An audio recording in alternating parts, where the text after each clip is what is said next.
കിളക്കണ്ട പൂട്ടണ്ട വയിൽ കൊള്ളണ്ട നിനക്കുള്ളതൊന്നും തന്നെ നീ അറിയണ്ട.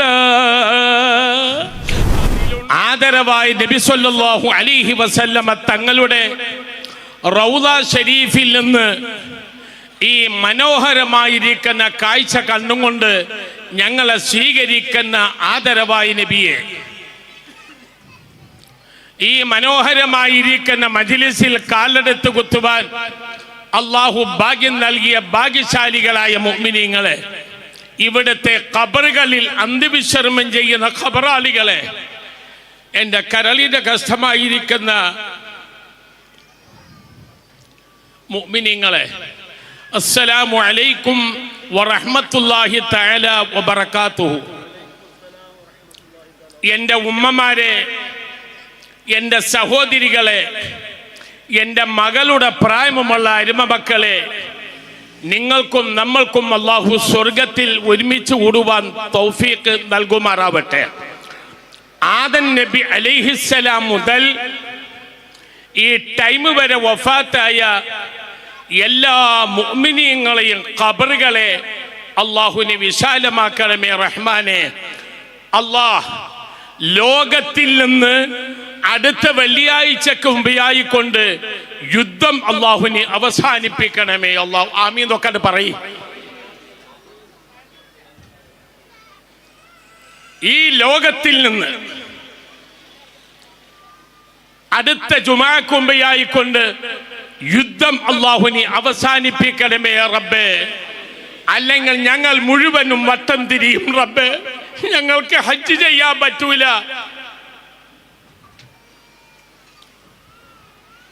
ഇലാഹി,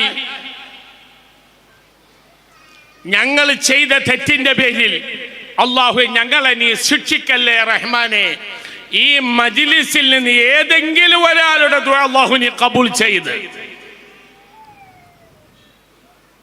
അടുത്ത ജുമാക്ക് മുമ്പായിക്കൊണ്ട് ഈ ലോകത്തിൽ നിന്ന് യുദ്ധം അല്ലാഹുവിനെ അവസാനിപ്പിക്കണമേ റബ്ബേ.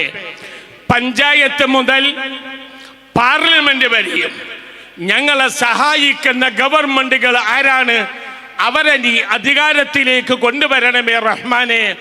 സുന്നത്ത് ജമാഅത്തിന്റെ ഉലമാക്കന്മാരുടെ ഇടയിൽ അല്ലാഹുവിനെ ഒരു യോജിപ്പിനെ കൊടുക്കണമേ റഹ്മാനെ. ഗസാലി ഇമാം റളിയല്ലാഹു അൻഹു തങ്ങളുടെ മുകാശഫത്തുൽ ഖുലൂബ് എന്ന കിതാബ് 428 പേജിൽ ഒരു ചരിത്രം പറഞ്ഞിട്ടുണ്ട്.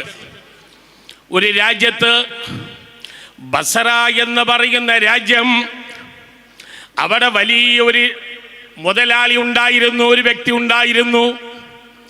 അദ്ദേഹത്തിനാണെങ്കിൽ ദിവസവും 24 മണിക്കൂറും കള്ളു കുടിക്കണം. കള്ളു കുടിക്കാതെ അദ്ദേഹം ഉറങ്ങുകയില്ല. അങ്ങനെ ആ മനുഷ്യനതാ വഫാത്തായപ്പോൾ സുബ്ഹാനല്ലാഹ്, ഒരൊറ്റാള് പോലും ആ മയ്യത്തിനെ കാണാൻ വേണ്ടി വന്നില്ല. ആ മയ്യത്തിന്റെ പരിപാലനത്തിന് വേണ്ടി ആരും തന്നെ വന്നില്ല. സുബ്ഹാനല്ലാഹ്, അദ്ദേഹത്തിന്റെ ഭാര്യ നല്ല സ്വാലിഹത്തായ ഭാര്യയാണ്, ആയിഷ എന്ന പേര്. ആ ഭാര്യത് അന്യനാട്ടിൽ നിന്ന് 4 ആളുകൾ അതാ കൂലിക്കതാ കൊണ്ടുവരികയാണ്.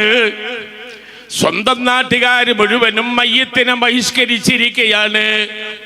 അന്യനാട്ടിൽ നിന്ന് 4 ആളുകൾ അതാ കൊണ്ടുവന്ന് കൂലിക്കതാ കൊണ്ടുവന്ന് സുബ്ഹാനല്ലാഹ് ഈ മയ്യത്തിനെ കുളിപ്പിച്ച് ആ മയ്യത്തിനെ ചുമന്നിട്ടതാ പള്ളിപ്പറമ്പിലേക്ക് അതാ കൊണ്ടുപോകുമ്പോൾ ഒരാളും തന്നെ അദ്ദേഹത്തിന്റെ മയ്യത്ത് പരിപാലിക്കാനോ മയ്യത്ത് നിസ്കരിക്കാനോ ആളില്ല. ആ മയ്യത്തിനെ മറവ് ചെയ്യുന്ന ബാക്കിലതാ വലിയൊരു മലയുണ്ട്.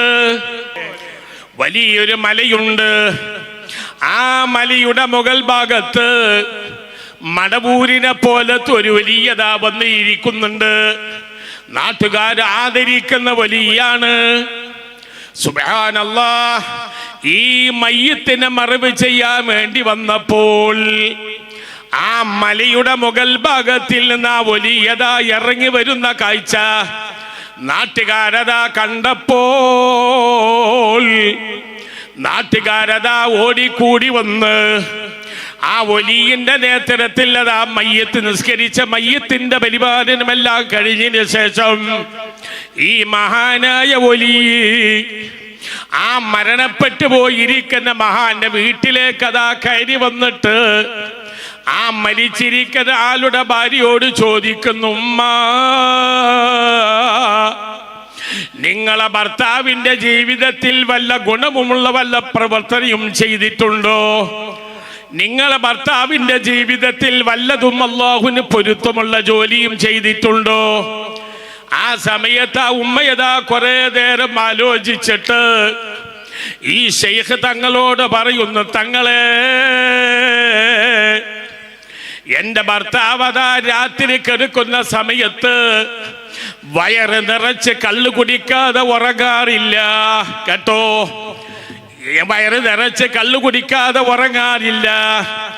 അങ്ങനെ ഉറങ്ങിക്കഴിഞ്ഞാൽ പാതിരാ സമയത്തതാ എഴുന്നേറ്റ് കുളിച്ചിട്ട് എൻ്റെ വീടിൻ്റെ മുമ്പിൽ അതാ ഒരു മസ്ജിദിന്നൂർ പള്ളിയുണ്ട്.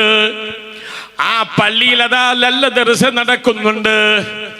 ആ പള്ളിയിലേക്ക് അതാ ചെന്നിട്ട് ഇമാമിന്റെ നേരെ ബേക്കിലതാ ഇരിക്കുന്നു, തഹജ്ജുദ് നിസ്കരിക്കുന്നു.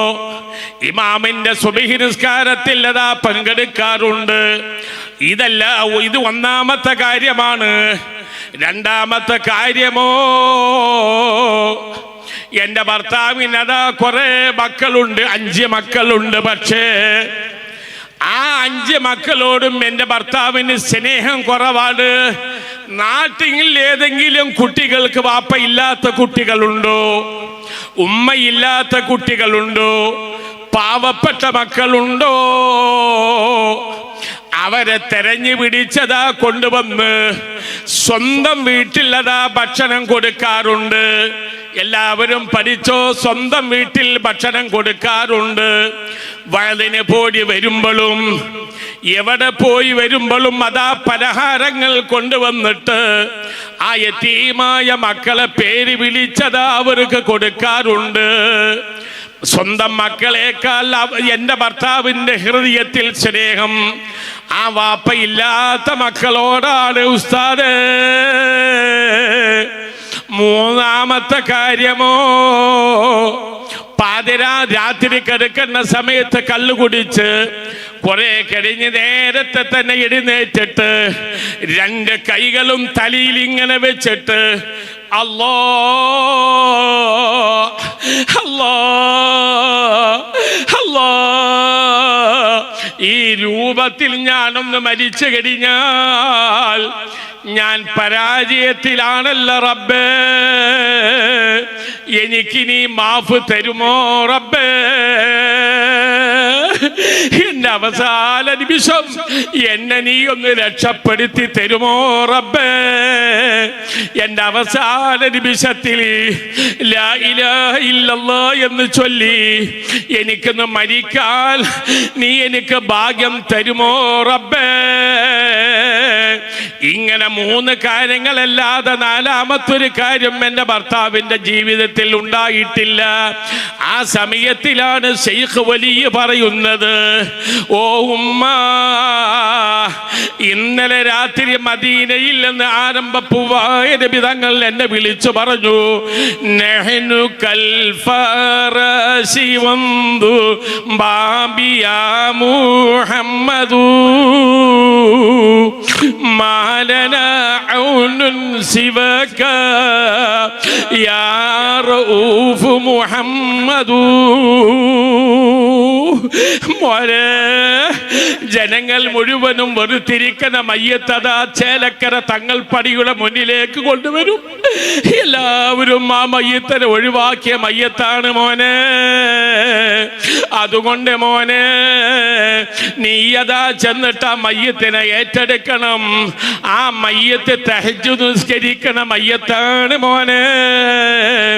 സ്വന്തം മക്കളെക്കാൾ അന്യ മക്കൾക്ക് ഭക്ഷണം കൊടുത്ത് വളർത്തിയെടുത്ത മഹാനാണ് മോനെ.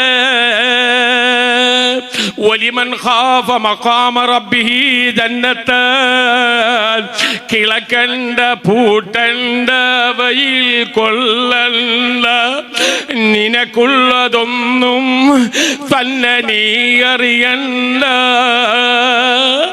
അതിലുണ്ട് മുന്തിരി തോട്ടവും റുമാലും, രസമുള്ളത കദളി പഴം തിന്നാനും. അതിനാണ് ഞങ്ങളെ ജീവിതമുള്ളത് റഹ്മാന്, അതിനാണ് ഞങ്ങളെ ജീവിതമുള്ളത് റഹ്മാന്. ഉടുതുണിക്ക് മറുതുണിയില്ലാത്ത സമയത്താണ് ഞങ്ങൾ ഇവിടെ വന്ന് കയറിയത്. ഇത്രയും സ്ഥാനത്ത് എത്തിച്ച റബ്ബേ, തുടങ്ങി വെച്ച കാര്യങ്ങൾക്ക് മുഴുവനും അവസാനം വരെയും നീ സഹായിക്കണം റഹ്മാന്. അല്ലാഹുവേ, ഇന്ന് എൻ്റെ മകൻ്റെ സഹായത്തോടുകൂടി, എൻ്റെ മകനെ ജനങ്ങൾ സഹായിച്ചിരിക്കുന്ന സഹായത്തോടുകൂടി ഈ വീട്ടിൽ നിന്ന് ഇറങ്ങിപ്പോകുന്ന മക്കളുടെ ജീവിതം അവസാനം വരെയും അല്ലാഹു നീ ബർക്കത്തിലാക്കി നിലനിർത്തി കൊടുക്കണമേ റബ്ബേ. അവരെ ജീവിതത്തിൽ ഒരു വിള്ളലും പൊള്ളലും വരുത്തല്ല റബ്ബേ. പടച്ചവനെ, എൻ്റെ മകൻ്റെ അമ്മോശങ്കാക്ക ഈ മജ്ലിസിൽ പങ്കെടുക്കേണ്ട ആളായിരുന്നു റബ്ബേ. ആ മഹാൻ ഇപ്പോൾ ഖബറിലാണ് റബ്ബേ. ആ ഖബർ അല്ലാഹു നീ വിശാലമാക്കണമേ റഹ്മാനെ. അല്ലാഹു നീ അദ്ദേഹത്തിന്റെ ഖബർ അല്ലാഹു നീ വിശാലമാക്കണമേ റഹ്മാനെ. പടച്ചവനെ അല്ലാഹു ഈ മഹത്തായ മജ്ലിസിനെ പൊരുത്തമുള്ള മജ്ലിസാക്കണമേ റബ്ബേ. 48 വയസ്സായിരിക്കുന്നതിന്റെ പൊന്നുമകൻ ജുമാക്ക് ഇന്നലെ വന്നപ്പോൾ കസാലി നിസ്കരിക്കുന്നുണ്ടപ്പോൾ കരഞ്ഞു പോയി. 75 വയസ്സായിരിക്കുന്നത് ഞാൻ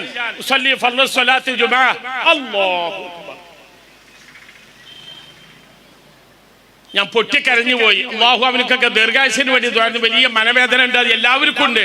അള്ളാഹു ഒറ്റക്കൊടുത്തവൻ അള്ളാഹു ഒറ്റപ്പെടുത്തട്ടെ, കരിങ്കാലികൾ അള്ളാഹു പരാജയപ്പെടുത്തട്ടെ, നാറ്റിച്ചവർ അള്ളാഹു നാറിക്കട്ടെ, നാറ്റിച്ചവർ അള്ളാഹു നാറിക്കട്ടെ. ഹിദായത്തിന്റെ വെളിച്ചം അള്ളാഹു നീ കൊടുക്കണമേ റബ്ബേ. 2028 ഈ മജ്ലിസിൽ നിന്ന് 33 ആളുകൾക്ക് കഅബ കാണാൻ അള്ളാഹു നീ തൗഫീഖ് നൽകണമേ റഹ്മാനെ. 2028 27 ഞാൻ 22 വട്ടം ഞാൻ ഹജ്ജ് കഅബത്തിൽ പോയി വന്നു കഴിഞ്ഞു. അൽഹംദുലില്ലാഹ്. എന്റെ മകനെ ഞാൻ 2 വട്ടം കൊണ്ടുപോയി, എന്റെ ഷാഫിനെ നൗഫലിനെ കൊണ്ടുപോയി. അൽഹംദുലില്ലാഹ്. 25 വട്ടം കഅബത്തിലേക്ക് പോകണമെന്ന് ആഗ്രഹമുണ്ട്. നിങ്ങളൊക്കെ ദുആ ചെയ്യുക. ഇൻഷാ അല്ലാഹ് മരിക്കുന്നവരെ ദർജ നിലനിർത്തി തരട്ടെ. ഒരാളെയും ആശ്രയിച്ചിട്ട് എൻ്റെ കൈ എൻ്റെ മക്കളുടെ ചുമലിൽ കൈവച്ചിട്ട് പടച്ചവനെ മറ്റൊരുത്തന്റെ അടിമയായി ജീവിക്കാൻ അല്ലാഹു വിധിക്കാതിരിക്കട്ടെ.